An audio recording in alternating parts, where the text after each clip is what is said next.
Friends, நம்ம இன்றைக்கி உடச்சக்கடலையில் ஒரு ஸ்வீட் பண்ணுவோம். நல்ல ஹெல்த்தியான ஃபுட் தான், நம்ம செய்யலாம்ப்பா. நான் இதில் 1 கப் எடுத்துக்கலாம் பொட்டுக்கடலை. நம்ம அதுக்குமா லேசாக வறுத்துக்கலாம்.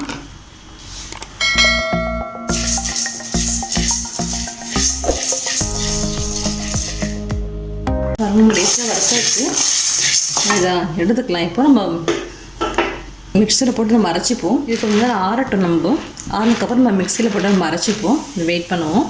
பாருங்கள், நம்ம உடச்சக்கடலை அரைச்சிட்டோம். இதோடு நான் 1 கப் சர்க்கரை போட்டிருக்கேன். நீங்கள் சர்க்கரை பார்த்துட்டு வெல்லம் கூட போட்டுக்கலாம். இதையும் நம்ம சேர்த்து அரைச்சிடுவோம். நான் இதில் ஒரே ஒரு ஏலக்காய் போட்டு அதுவும் அரைச்சி பொடி பண்ணி வச்சுருக்கேன். இந்த இதில் இருக்குது. இப்போ நம்ம இதில் கொஞ்சமாக நெய் ஊற்றிக்கலாம். நீங்கள் ஃபுல்லாகவே நெய் ஊற்றி உருண்டை பிடிச்சிக்கலாம். இல்லை கொஞ்சமாக வாசனை கூட போட்டுட்டு நம்ம இப்போ இது பண்ணிக்கலாம். சும்மா நான் ஒரு 2 ஸ்பூன் நெய் ஊற்றுறேன்.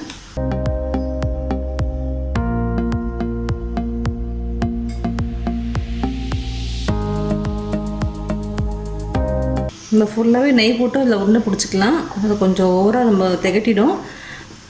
நம்ம இதில் கொஞ்சமாக பால் மிக்ஸ் பண்ணிப்போம். பாருங்கள், நான் ஒரு சின்ன கப்பில் பால் எடுத்துருக்கேன்.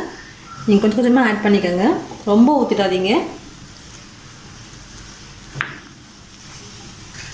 நம்ம உருண்டை பிடிக்கிறதுக்கு தகுந்த மாதிரி பால் ஊற்றி மிக்ஸ் பண்ணிக்கலாம். இது ரொம்ப உடம்புக்கு ஹெல்த்தியும் கூட. வீட்டில் சின்ன பிள்ளைங்களாம் அதை நல்லா சாப்பிடுவாங்க. நம்ம வெளியே இப்போ எல்லாம் வீட்டில் இருக்காங்க பசங்க, ஸ்கூலுக்கெலாம் போகாமல். இந்த டைமில் உங்களுக்கு ஈவினிங்கில் நல்லா ஸ்நாக்ஸ் மாதிரி நல்லா ஒரு 2 டேஸ் வச்சு சாப்பிட்லாம். நீங்கள் ஃபுல்லாகவே நெய் ஊற்றி வச்சா 1 வீக் கூட நல்லா கெடாமல் உங்களுக்கு இருக்கும். இது பொட்டுக்கடலை ரொம்ப ஹெல்தி உடம்புக்கு. உருண்டை பிடிக்கிற பதத்துக்கு நீங்கள் ஊற்றி மிக்ஸ் பண்ணிக்கோங்க.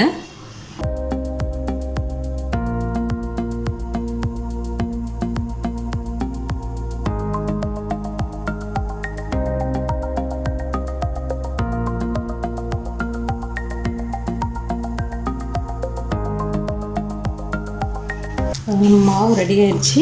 நம்ம உருண்டை பிடிச்சிடலாம். சின்ன சின்ன பால்ஸாக எடுத்துப்போம். நம்ம கையில் கொஞ்சமாக ஆயிலும் இல்லை நெய் கூட தடவிக்கலாம். நீங்கள்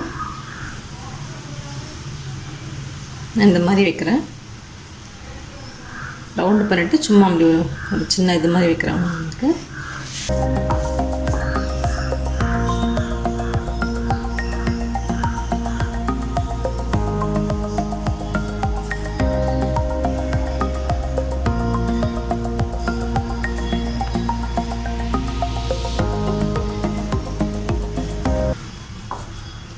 இதே மாதிரி எல்லா வேர்ட்ஸும் பண்ணிப்போம்.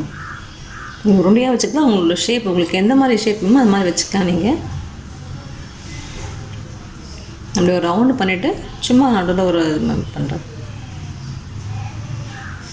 பாருங்கள், நம்மளோட ஸ்வீட் ரெடி ஆகிடுச்சு. இது நான் எல்லாத்தையும் முந்திரி வச்சுக்க சும்மா டெக்கரேஷனுக்கு. நம்ம வீட்டில் என்ன இருக்கோ அதை வைங்க போதும். ட்ரை கிரேப்ஸ் வச்சாலும் பரவாயில்ல, ப்ளம்ஸ் கூட வைக்கலாம். நீங்கள் உங்களோட இஷ்டம் தான். அது சிம்பிளான ரெசிபி, பசங்க விரும்பி சாப்பிடுவாங்க. ஹெல்தி ஃபுட் கூட இது. நீங்களும் ட்ரை பண்ணுங்கள். உங்கள் கமெண்ட்ஸ் சொல்லுங்கள். தேங்க்யூ.